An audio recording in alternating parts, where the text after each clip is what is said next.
নমস্কার। পৃথিবীতে এমন কোনো খাবার নেই বা এমন কোনো সাপ্লিমেন্ট নেই যে কোভিড-19 বা কোভিড-19 এর মতো এই মারাত্মক ভাইরাসকে প্রতিরোধ করতে পারে বা এদেরকে ধ্বংস করে দিতে পারে।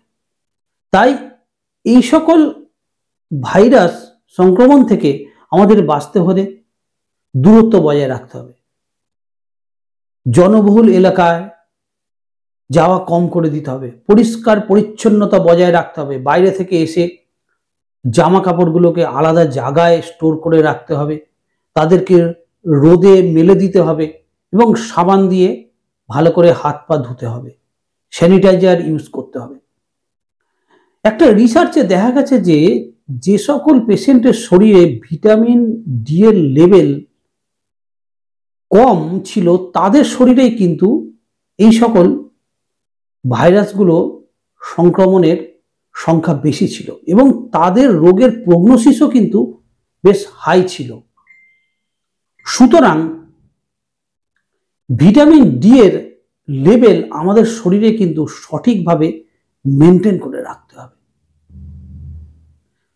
আমাদের প্রতিদিন এই শীতকালে এই হালকা মিষ্টি রোদে গা লাগাতে হবে। অর্থাৎ জামা কাপড়ের ওপর দিয়ে কিন্তু রোদ লাগালে হবে না, ডাইরেক্ট স্কিনের ওপর এই রোদের এক্সপোজারটা দিতে হবে।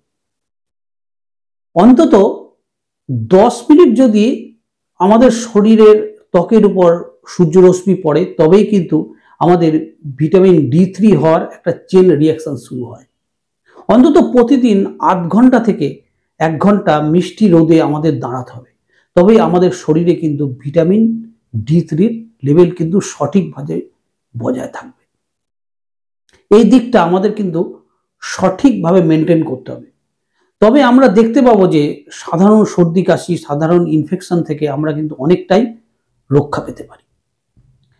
এছাড়াও অনেক খাবার আছে যেগুলো ভিটামিন D3 তে ভরপুর, যেমন সামুদ্রিক মাছ, ডিম, দুধ, ডেয়ারি প্রোডাক্ট, মাংস, এর মধ্যে প্রচুর পরিমাণ ভিটামিন D3 বর্তমান।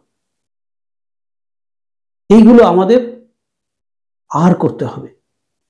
রেগুলার একটা ইন্টারভেলে এগুলো আমাদের শরীরে সাপ্লাই করতে হবে। ছোট ছোট সাইজের সামুদ্রিক মাছ খেলে ভিটামিন D3 চাহিদা কিন্তু বেশ ভালোই পূরণ হয়। ডিম খান। যাদের হাই ব্লাড প্রেশারের প্রবলেম আছে, যাদের অ্যালার্জি প্রবলেম আছে, ডিমটা কিন্তু এড়িয়ে যেতে পারে। আজকাল কর্মব্যস্ততার জীবন, সুতরাং সব লোক কিন্তু সূর্য রোদে দাঁড়াতে পারেন না, তাদের সময় নেই। সকালের 1 ঘন্টা 8 ঘন্টা সময় দেওয়াও কিন্তু খুব সমস্যা। সেই কারণে তাদের কিন্তু ভিটামিন D3 সাপ্লিমেন্ট কিন্তু নিতে হবে। ডাক্তারবাবুর পরামর্শ অনুযায়ী তাদের ভিটামিন D3 সাপ্লিমেন্ট অবশ্যই তাদের নিতে হবে। তবে দেখবেন এই সকল সাধারণ সর্দি কাশি, এই সকল সর্দি কাশি যেহেতু ভাইরাল ইনফেকশন কিন্তু অনেক অংশে আপনাদের কম হবে।